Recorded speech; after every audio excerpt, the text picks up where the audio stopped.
जय जगन्नाथ बंधुगण आज आम जानिबा 30 मार्च 2025 रविवार दिन द्वादश राशि राशिफल विषय एही दैनिक राशिफल चंद्रंको गोचर गणना को नहीं आधारित एवं चंद्रंको गोचर गणना आम जीवन में बहुत प्रभाव पकई थाए। तो आसंतु सर्वप्रथमे जानिबा आजिर तिथि और राशि नक्षत्र विषय। आज होची 30 मार्च 2025 रविवार चैत्र शुक्ल पक्ष प्रतिपदा दिवा 12 घंटा 49 मिनिट गति द्वितीया। आज रेवती नक्षत्र दिवा 4 घंटा 34 मिनिट गति अश्विनी नक्षत्र। आज मीन चंद्र दिवा 4 घंटा 34 मिनिट गति मेष चंद्र। आज पर्वोत्सव हिंदू नववर्ष। आज शुभ बेला प्रातः 6 घंटा 38 मिनिट रु दिवा 9 घंटा 55 मिनिट पर्यंत। आज सूर्योदय प्रातः 5 घंटा 48 मिनिट। आज सूर्यास्त संध्या 6 घंटा 8 मिनिट। आज धनुराशि पुरुष और कर्कट तुला महिला मानक घात चंद्र एवं मेष राशि घात बार। आज पानी कखारु खाइबा निषिद्ध। तो बंधुगण आसंतु जानिबा आजिर राशिफल विषय। ता पूर्वरु आम चैनल को जो माने नुआ करी आछंती तले थिबा लाल रंगर सब्सक्राइब बटन को दबाई आम चैनल को सब्सक्राइब करंतो और पाखरे थिबा घंटी बटन को दबाई ऑल सिलेक्ट करंतो कहीं आमे अपलोड करितबा प्रत्येक वीडियो नोटिफिकेशन आपण सर्वप्रथमे पाई परिबे। तो प्रथमे जानिबा मेष राशि विषय। आपणक राशि चंद्रमांक द्वादश भाव रे गोचर आपणक व्यवसाय क्षेत्र रे हानि घटिबार जोग उत्पन्न करुछि। आपण निज लंबित कार्य को पूरण करिवार प्रयास करिबे। कोनोसी प्रकार नुआ कार्य हाथ को नियंतु नहीं एवं असुरक्षित कार्य रे क्षति हेबार संभावना रहिछि। विशेष रूप रे शेयर मार्केट आदि क्षेत्र रे निवेश करिवारो आपणको दूरे रहिबा उचित। वाणिज्य व्यवसाय रे क्षतिर सामना करिबाको पड़िबो एवं रोजगार क्षेत्र रे कोनोसी प्रकार परिवर्तन पई समय शुभ नुहे। पारिवारिक जीवन रे जीवन साथी सहित मतभेद देखा दे पारे एवं एथिरे पारिवारिक स्थिति कलहपूर्ण रहिबो किंतु अविवाहित मानक पई विवाहर जोग रहिछि।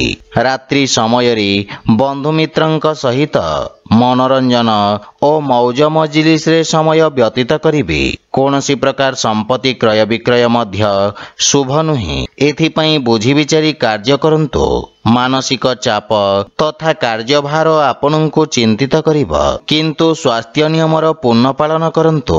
आज आपण ओं आदित्याय नमः मंत्र जप करंतो शुभ फल पाइबे। वृष राशि आज आपण पूर्वरु करिथिबा कठिन परिश्रमर सुखद परिणाम पाई परिबे एवं उत्तम लाभर स्थिति लागी रहिबो।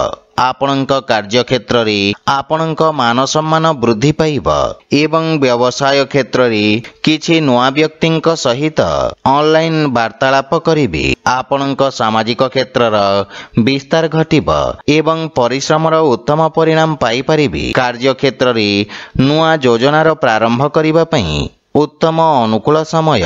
परिवार जनक हितरे करिथिबा त्यागर आपनଙ୍କୁ स्वर्णिम परिणाम प्राप्ति हेबो किंतु पैतृक संपत्ति को नहीं कोनोसी प्रकार वाद विवाद देखा दे पारे। नव विवाहित मानक पई संतान प्राप्तिर जोग रहिछि एवं आपनଙ୍କ दायित्व रे वृद्धि घटिबो। बंधु मित्रंक सहयोगरु आज नुआ कारोबार प्रारंभ करि परिबे।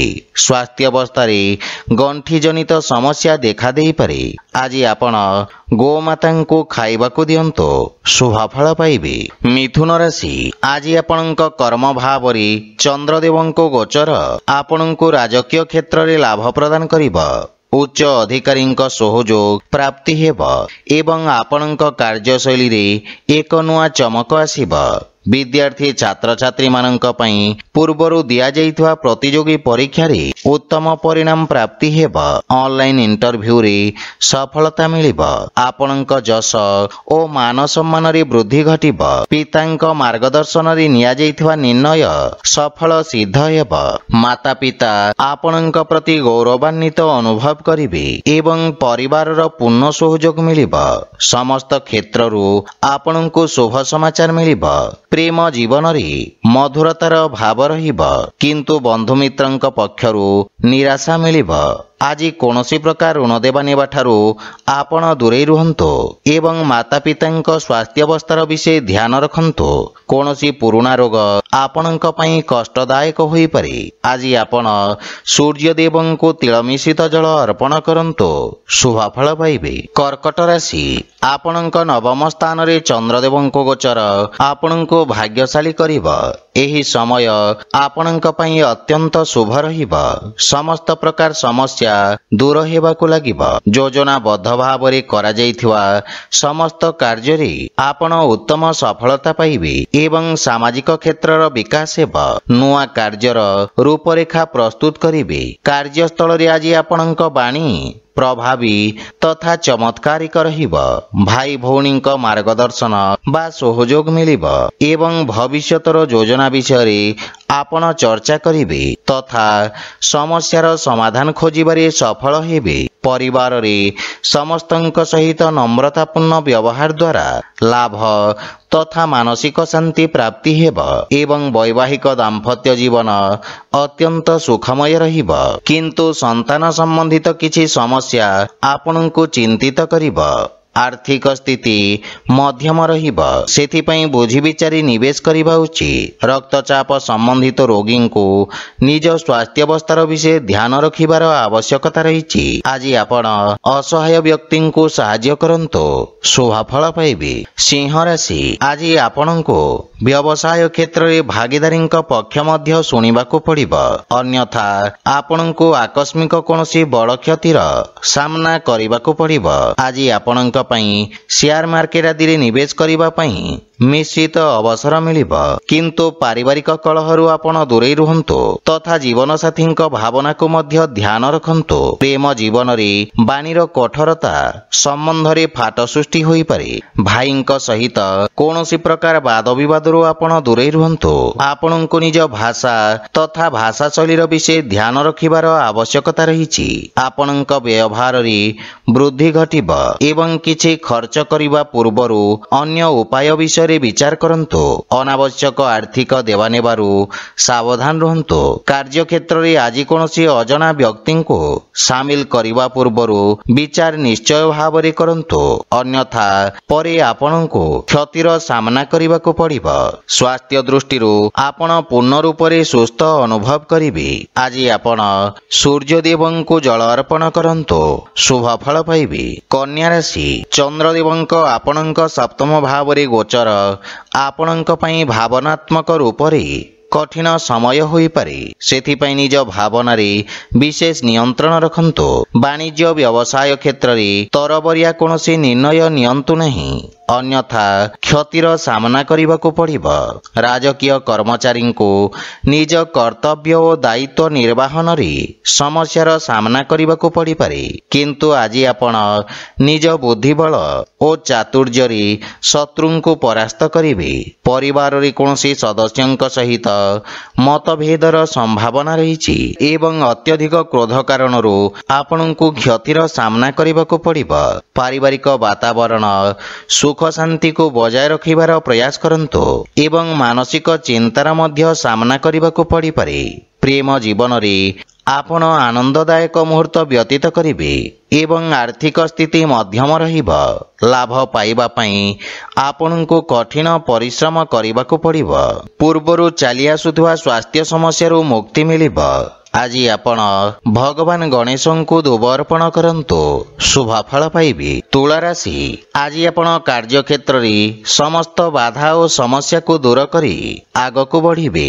ଆପଣ ନିଜ ବ୍ୟବସାୟିକ କାର୍ଯ୍ୟଶୈଳୀରେ ନିଜର ସମସ୍ତ କର୍ତ୍ତବ୍ୟକୁ ସଫଳତାପୂର୍ବକ ନିର୍ବାହନ କରିବେ। ଉଚ୍ଚ ଶିକ୍ଷା ହେତୁ କୌଣସି ଅତ୍ୟାଧୁନିକ ସଂସ୍ଥାନରେ ଆବେଦନ କରିବା ପାଇଁ ସମୟ ଅନୁକୂଳ ରହିଛି। କୌଣସି କାର୍ଯ୍ୟ ବା ଯୋଜନା ପୂରଣ ନ ହେବା ପର୍ଯ୍ୟନ୍ତ ସାର୍ବଜନିକ କରନ୍ତୁ ନାହିଁ। ସନ୍ତାନ ପକ୍ଷରୁ ସୁଖଦ ଅନୁଭୂତି ପ୍ରାପ୍ତ କରିବେ ଏବଂ ଜୀବନସାଥୀଙ୍କ ସହିତ ସମ୍ପର୍କରେ ପ୍ରଗାଢ଼ତା ଆସିବ। ପାରିବାରିକ ବାତାବରଣ ଉତ୍ତମ ଅନୁକୂଳ ରହିବ ତଥା ଆପଣ ନିଜ ଆର୍ଥିକ ମାମଲା ଓ ଭବିଷ୍ୟତକୁ ନେଇ ଚିନ୍ତିତ ରହିବେ। ଭାଇ ଭଉଣୀଙ୍କ ପକ୍ଷରୁ ପୂର୍ଣ୍ଣ ସହଯୋଗ ମିଳିବ। ପ୍ରେମ ଜୀବନ ପାଇଁ ସମୟ ଉତ୍ତମ ଅନୁକୂଳ ରହିଛି। ଆର୍ଥିକ ସ୍ଥିତି କ୍ଷେତ୍ରରେ ସୁଧାର ଆସିବ ଏବଂ ଛୋଟିଆ ଋଣଭାରରୁ ମୁକ୍ତି ପାଇପାରିବେ। ମାନସିକ ଚିନ୍ତା କାରଣରୁ ଶାରୀରିକ ଅସୁସ୍ଥତା ଓ ଦୁର୍ବଳତା ଅନୁଭବ କରିବେ। ଆଜି ଆପଣ ଗୋମାତାଙ୍କୁ ଖାଇବାକୁ ଦିଅନ୍ତୁ, ଶୁଭ ଫଳ ପାଇବେ। ବିଛା ରାଶି, ଆପଣଙ୍କ ପଞ୍ଚମ ଭାବରେ ଚନ୍ଦ୍ରଦେବଙ୍କ ଗୋଚର ଶିକ୍ଷା କ୍ଷେତ୍ରରେ ଯୋଡ଼ି ହୋଇଥିବା ବ୍ୟକ୍ତିଙ୍କ ପାଇଁ ବିଶେଷ ଲାଭପ୍ରଦ ରହିବ। ଆପଣଙ୍କ ପାଇଁ ସମସ୍ତ ପ୍ରତିଯୋଗୀ ପରୀକ୍ଷାର ଉତ୍ତମ ପରିଣାମ ପ୍ରାପ୍ତ ହେବାର ପ୍ରବଳ ଯୋଗ ରହିଛି। ଭବିଷ୍ୟତକୁ ଦୃଷ୍ଟିରେ ରଖି କୌଣସି ବିଶେଷ ଶିକ୍ଷା ଗ୍ରହଣ କରିବାର ଇଚ୍ଛା ପ୍ରକାଶ କରିବେ। ପରିବାରରେ ଆପଣ ନିଜ ମଧୁର ବାଣୀରେ ସମସ୍ତଙ୍କୁ ପ୍ରଭାବିତ କରିବେ ଏବଂ ଆପଣଙ୍କ ସକାରାତ୍ମକ ଛବିର ନିର୍ମାଣ ହେବ। ବନ୍ଧୁମିତ୍ର ତଥା ସମ୍ପର୍କୀୟଙ୍କ ସହିତ ଉତ୍ତମ ସମ୍ପର୍କର ଲାଭ ପରିଣାମ ପାଇବେ। ଜୀବନ ସାଥୀଙ୍କ ସହଯୋଗରୁ ଆପଣଙ୍କ ସମସ୍ତ କାର୍ଯ୍ୟ ସଫଳତାପୂର୍ବକ ସମାପ୍ତ ହେବ। ପରିବାର ସଦସ୍ୟଙ୍କ ସହିତ କୌଣସି ପ୍ରକାର ଛୋଟ ଯାତ୍ରା କରିବାର ଯୋଗ ରହିଛି। ଆଜି ଆପଣଙ୍କ ଅନାବଶ୍ୟକ ଖର୍ଚ୍ଚ କାରଣରୁ ଆର୍ଥିକ ସନ୍ତୁଳନ ଖରାପ ହେବାର ସମ୍ଭାବନା ରହିଛି। ପରିବାରରେ କୌଣସି ସଦସ୍ୟଙ୍କ ସ୍ୱାସ୍ଥ୍ୟାବସ୍ଥାକୁ ନେଇ ଆପଣ ଚିନ୍ତିତ ରହିବେ। ସେଥିପାଇଁ ସ୍ୱାସ୍ଥ୍ୟାବସ୍ଥାର ବିଷୟ ଧ୍ୟାନ ରଖନ୍ତୁ ଏବଂ ସ୍ୱାସ୍ଥ୍ୟ ନିୟମର ପୂର୍ଣ୍ଣ ପାଳନ କରନ୍ତୁ। ଆଜି ଆପଣ ଗୋମାତାଙ୍କୁ ଖାଇବାକୁ ଦିଅନ୍ତୁ, ଶୁଭ ଫଳ ପାଇବେ। ଧନୁରାଶି, ଆଜି ଆପଣଙ୍କ ବାଣିଜ୍ୟ ବ୍ୟବସାୟରେ ସାମାନ୍ୟ ଉଚ୍ଚ ନିଚର ସ୍ଥିତି ଦେଖାଦେବ।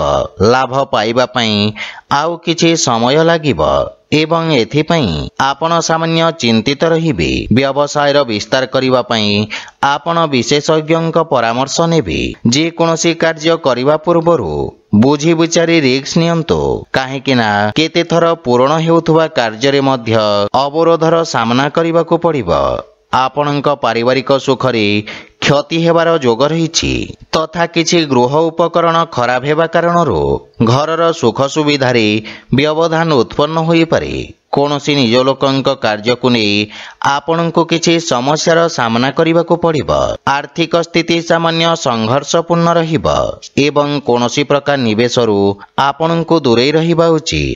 ଧନ ପ୍ରାପ୍ତି ପାଇଁ ଧୈର୍ଯ୍ୟ ବଜାୟ ରଖନ୍ତୁ ଏବଂ ଯାନବାହନ ଜନିତ ଦୁର୍ଘଟଣାର ସମ୍ଭାବନା ରହିଛି। ସେଥିପାଇଁ ଯାନବାହନ ଚଳାଚଳକୁ ନେଇ ବିଶେଷ ସାବଧାନ ରୁହନ୍ତୁ। ଆଜି ଆପଣ ଅସହାୟଙ୍କୁ ସାହାଯ୍ୟ କରନ୍ତୁ, ଶୁଭ ଫଳ ପାଇବେ।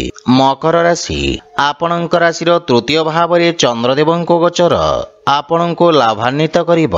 ଆପଣଙ୍କ ପରାକ୍ରମରେ ବୃଦ୍ଧି ଘଟିବ ତଥା ଆପଣଙ୍କ ବାଣୀ ପ୍ରଭାବଶାଳୀ ରହିବ ଏବଂ ଆପଣଙ୍କ ସ୍ୱଭାବରେ ଅତି ଆକ୍ରମକତା କାରଣରୁ ଆପଣଙ୍କ ପ୍ରତିଷ୍ଠାରେ ହାନି ଘଟିବ। ସମାଜ ସେବା କାର୍ଯ୍ୟରେ ଆପଣ ସହଯୋଗ କରିବେ ଏବଂ ଆପଣ ନିଜର ସମସ୍ତ କାର୍ଯ୍ୟକୁ ସଫଳତାପୂର୍ବକ ସମ୍ପନ୍ନ କରିବେ ତଥା ମନରେ ପ୍ରସନ୍ନତାର ଭାବ ରହିବ। ରଚନାତ୍ମକ କାର୍ଯ୍ୟରେ ବ୍ୟସ୍ତତା ରହିବେ। ପୈତୃକ ସମ୍ପତ୍ତି ସମ୍ବନ୍ଧିତ ଯଦି କୌଣସି ବିବାଦ ପୂର୍ବରୁ ଚାଲି ଆସୁଛି, ସେଥିରେ ନିର୍ଣ୍ଣୟ ଆପଣଙ୍କ ହିତରେ ଆସିବ। ବନ୍ଧୁମିତ୍ର ତଥା ସମ୍ପର୍କୀୟଙ୍କ ପୂର୍ଣ୍ଣ ସହଯୋଗ ମିଳିବ ଏବଂ ଆର୍ଥିକ ଉନ୍ନତି ହେବ। କିନ୍ତୁ ପାରିବାରିକ ଖର୍ଚ୍ଚରେ ବୃଦ୍ଧି ଘଟିବାରୁ ମାନସିକ ଚିନ୍ତା ଅନୁଭବ କରିବେ। ସ୍ୱାସ୍ଥ୍ୟାବସ୍ଥାରେ ସୁଧାର ହେବ। ପ୍ରାଣାୟାମ ତଥା ଦୈନିକ ବ୍ୟାୟାମର ଆବଶ୍ୟକତା ରହିଛି। ଆଜି ଆପଣ ବଜରଙ୍ଗ ବାଣ ପାଠ କରନ୍ତୁ, ଶୁଭ ଫଳ ପାଇବେ। କୁମ୍ଭ ରାଶି, ଆଜି ଆପଣ ନିଜ ବାଣୀରେ ସମସ୍ତଙ୍କ ପ୍ରିୟଭାଜନ ହେବେ ଏବଂ ନିଜ ମଧୁର ବାଣୀରେ ପୂର୍ବରୁ ଅଟକିଥିବା ମାମଲାକୁ ସମାଧାନ କରିନେବେ। ଅଧିକାରୀ ବର୍ଗଙ୍କ ଠାରୁ ସକାରାତ୍ମକ ସହଯୋଗ ପ୍ରାପ୍ତି ହେବ ଏବଂ ବ୍ୟବସାୟରେ କିଛି ନୂଆ ସୌଦା ଆପଣଙ୍କ ପାଇଁ ଆଶାଜନକ ସ୍ଥିତିର ନିର୍ମାଣ କରିବ। ଆପଣଙ୍କ କାର୍ଯ୍ୟର ସବୁ ଜାଗାରେ ପ୍ରଶଂସା ହେବ। ବିଦ୍ୟାର୍ଥୀ ଛାତ୍ରଛାତ୍ରୀମାନଙ୍କ ପାଇଁ ଉନ୍ନତିର ମାର୍ଗ ପ୍ରଶସ୍ତ ହେବ ଏବଂ ପରିବାରର ପୂର୍ଣ୍ଣ ସହଯୋଗ ଆପଣଙ୍କ ଉପରେ ଲାଗି ରହିବ। ପରିବାରରେ ଆପଣଙ୍କ ପ୍ରଭାବ ଓ ସମ୍ମାନରେ ବୃଦ୍ଧି ଘଟିବ। ପାରିବାରିକ ଜୀବନରେ ମଧୁରତା ଲାଗି ରହିବ। ଜୀବନସାଥୀ ଆପଣଙ୍କ ସମ୍ମାନ କରିବେ ଏବଂ ସମ୍ପର୍କରେ ଘନିଷ୍ଠତା ଆସିବ। ପରସ୍ପରକୁ ଭଲ ଭାବରେ ବୁଝିବାକୁ ଏହା ସ୍ୱର୍ଣ୍ଣିମ ଅବସର। ଆପଣଙ୍କ ରଚନାତ୍ମକ କାର୍ଯ୍ୟ କାରଣରୁ ଆପଣଙ୍କୁ ପ୍ରସିଦ୍ଧି ମିଳିବ ଏବଂ ଆର୍ଥିକ ସ୍ଥିତିରେ ସୁଧାର ଆସିବ ତଥା ଆପଣଙ୍କ ଆୟର ନବୀନ ସ୍ରୋତର ବିକାଶ ହେବ।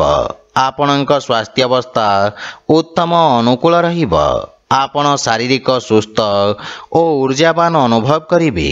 ଆଜି ଆପଣ ହନୁମାନ ଚାଳିଶାର ପାଠ କରନ୍ତୁ, ଶୁଭ ଫଳ ପାଇବେ। ମୀନ ରାଶି, ଆଜି ଆପଣଙ୍କ ନିର୍ଭରତା ବୃଦ୍ଧି ପାଇବ। ଆଜି ଆପଣ ପୂର୍ବରୁ ଅଟକି ରହିଥିବା କାର୍ଯ୍ୟଗୁଡ଼ିକୁ ସ୍ୱୟଂ ସମ୍ପୂର୍ଣ୍ଣ କରିବାରେ ସଫଳ ହେବେ। କୌଣସି ମହତ୍ୱପୂର୍ଣ୍ଣ ନିଷ୍ପତ୍ତି ଆପଣଙ୍କୁ ନେବାକୁ ପଡ଼ିପାରେ, ସେଥିପାଇଁ ଧୈର୍ଯ୍ୟ ସହିତ କାର୍ଯ୍ୟ କରନ୍ତୁ। ବାଣିଜ୍ୟ ବ୍ୟବସାୟ କ୍ଷେତ୍ରରେ ଲାଭର ସ୍ଥିତି ସାମାନ୍ୟ ରହିବ। ଯଦି ବିସ୍ତାର ଯୋଜନାରେ ବିଚାର କରୁଛନ୍ତି ତାହେଲେ ବିଶେଷଜ୍ଞଙ୍କ ପରାମର୍ଶ ନିଅନ୍ତୁ। ଘର ପରିବାରରେ କାହା ସହିତ ଯୁକ୍ତିତର୍କ ଓ ବାଦବିବାଦ କରିବାରୁ ଆପଣ ଦୂରେଇ ରୁହନ୍ତୁ।